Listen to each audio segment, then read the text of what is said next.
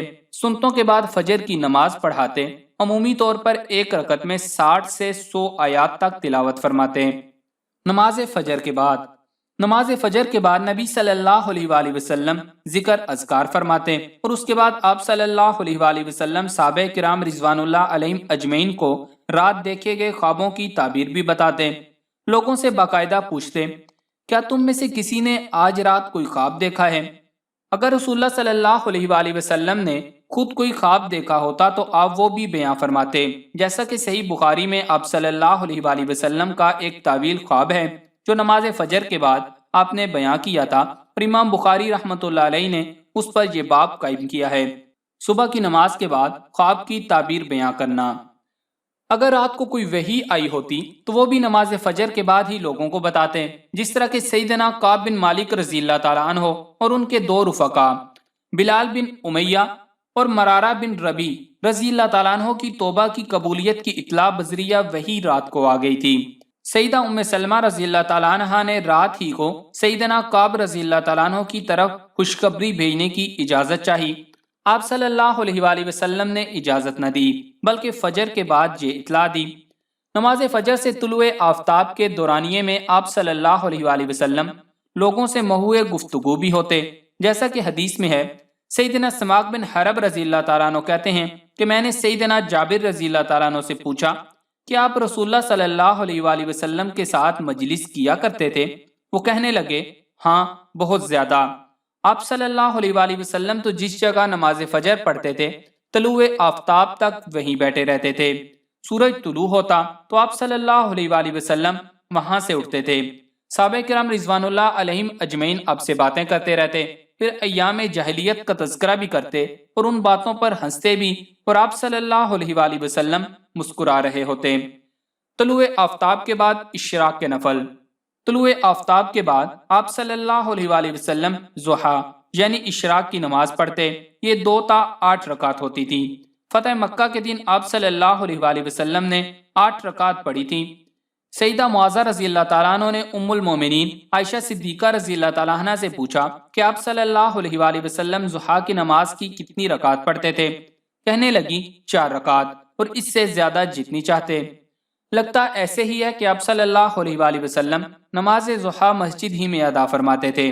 اس کی ایک دلیل تو سیدہ جویریہ رضی اللہ تعالیٰ عنہا کی ایک روایت ہے جس میں وضاحت گزری ہے کہ آپ صلی اللہ علیہ وآلہ وسلم اشراق کی نماز پڑھنے کے بعد ان کے ہاں تشریف لائے۔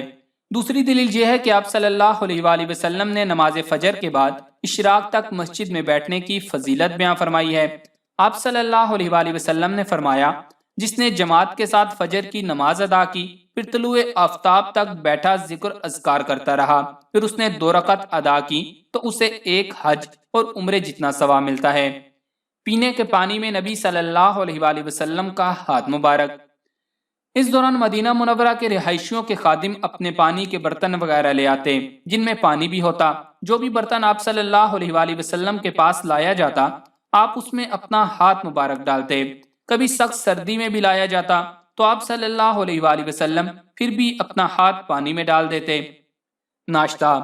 اس کے بعد ناشتہ کرتے، لیکن یہ طلوع آفتاب کے فوری بعد نہیں بلکہ کچھ تاخیر سے ہوتا تھا، کیونکہ اگر ضحیٰ کی نماز کے بعد فوری ناشتہ کرنے کی عادت ہوتی تو سیدہ جویریہ رضی اللہ تعالیٰ عنہا کو مصلی کی بجائے چولہے کے پاس ہونا چاہیے تھا، مگر ناشتے میں زیادہ تاخیر بھی نہیں ہوتی تھی، کیونکہ سیدہ عائشہ صدیقہ رضی اللہ تعالیٰ عنہ کہتی ہیں کہ آپ صلی اللہ علیہ وآلہ وسلم جب میرے ہاں آتے تو پوچھتے تمہارے پاس کھانے کو کچھ ہے؟ تو جب ہم کہتے نہیں تو آپ صلی اللہ علیہ وآلہ وسلم فرماتے انی صائمن، بے شک میں روزہ رکھ لیتا ہوں۔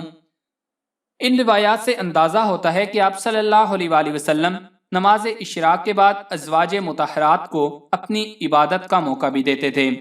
کہیں آنے جانے کا وقت، اشراق کے بعد کسی کام سے جانا ہوتا تو چلے جاتے، جیسا کہ ایک دن سیدنا اتبان بن مالک رضی اللہ تعالیٰ عنہ نے آپ صلی اللہ علیہ وآلہ وسلم کو اپنے ہاں آنے کی دعوت دی تو آپ صلی اللہ علیہ وآلہ وسلم نے فرمایا میں عنقریب ایسا کروں گا، اور اگلے دن پہلے پہر آپ صلی اللہ علیہ وآلہ وسلم سیدنا ابو بکر رضی اللہ تعالیٰ عنہ کے ساتھ ان کے ہاں پہنچ گئے اور جاتے ہی نماز پڑھائی۔ یہاں یہ بات زیر غور آتی ہے کہ وہ وقت کون سا تھا، تو آنے جانے کا وہ وقت طلوع آفتاب کے بعد تھا، کیونکہ اگر یہ وقت طلوع آفتاب سے پہلے کا ہوتا تو اس وقت تو نفل نماز پڑھنے کی ممانعت ہے۔ اسی طرح احادیث میں آتا ہے کہ نبی صلی اللہ علیہ وآلہ وسلم نے دن کے ابتدائی حصے میں برکت کی دعا کی تھی۔ چنانچہ آپ صلی اللہ علیہ وآلہ وسلم نے کوئی لشکر روانہ کرنا ہوتا تو دن کے آغاز ہی میں بھیجتے، اور خود جانا ہوتا تو بھی اسی وقت جاتے۔ اسی طرح آپ صلی اللہ علیہ وآلہ وسلم کے پاس ملاقات کے لیے اکثر لوگ پہلے پیر ہی آتے تھے۔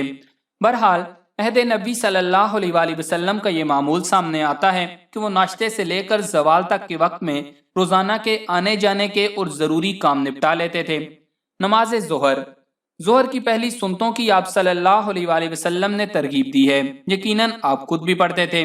اس کے بعد ظہر کی نماز کی امامت فرماتے۔ ظہر کی نماز میں عموماً کتنی تلاوت فرماتے؟ اس سلسلے میں سیدنا ابو سعید خدری رضی اللہ تعالیٰ عنہ کہتے ہیں کہ ہم نے نبی صلی اللہ علیہ وآلہ وسلم کی ظہر اور عصر کی نماز کا اندازہ لگایا۔ چنانچہ ظہر کی پہلی 2 رکعتوں کے قیام کا دورانیہ 30 آیات کی تلاوت کے برابر تھا، یعنی سورہ الف لام میم السجدہ کی تلاوت جتنا، اور دوسری 2 رکعتوں میں قیام اس کے نصف کے برابر 15 آیات کی تلاوت جتنا ہوتا تھا، اور عصر کی پہلی 2 رکعتوں میں قیام ظہر کی آخری 2 رکعتوں کے دورانیے 15 آیات کی تلاوت جتنا ہوتا تھا، جبکہ عصر کی آخری 2 رکعات پہلی 2 رکعات سے آدھی ہوتی تھی، 7-8 آیات کے برابر۔ ہماری تحقیق کے مطابق 30 آیات کی تلاوت میں اندازاً 8 سے 9 منٹ لگتے ہیں۔ اس طرح ظہر کی پہلی 2 رکعتوں کا دورانیہ 8 سے 9 منٹ اور دوسری 2 رکعتوں کا 4 سے 5 منٹ ہوتا تھا۔ اس طرح ظہر کی نماز تقریباً 14 یا 15 منٹ پر مشتمل ہوتی تھی، اور اس کے بعد ذکر اذکار کر کے سنتے ادا فرماتے۔ اس دوران بھی آپ کے ہاں مختلف وفود آتے۔ غالب طور پر نمازوں کے اوقات میں وفود آتے کہ اس کے بعد آپ صلی اللہ علیہ وآلہ وسلم سے ملاقات ہو جائے گی۔ ایک دوسرا پہلو یہ بھی محسوس ہوتا ہے کہ وفود کی خواہش ہوتی کہ زیادہ سے زیادہ صحابہ کرام رضوان اللہ علیہم اجمعین سے بھی ملاقات ہو جائے، جیسا کہ ایک دن ظہر کی نماز پر وفد عبد القیس کی آمد ہوئی اور آپ صلی اللہ علیہ وآلہ وسلم ان میں مشغول ہو گئے۔ آپ صلی اللہ علیہ وآلہ وسلم کی ظہر کی سنتے بھی رہ گئیں، پھر آپ نے وہ سنتے عصر کے بعد سیدہ ام سلمہ رضی اللہ تعالیٰ عنہا کے ہاں ادا کی۔ تو معزز خواتین و حضرات، انشاءاللہ اس ویڈیو کا دوسرا اور آخری حصہ کل اپلوڈ کریں گے، جو کیلولا سے شروع ہو کر رات سونے تک کی سنتوں پر محمول ہوگا۔ تو اس ویڈیو کو زیادہ سے زیادہ شیئر کر کے لوگوں کے علم میں اضافہ کا باعث بن کر ثواب دارین حاصل کریں۔ جزاک اللہ۔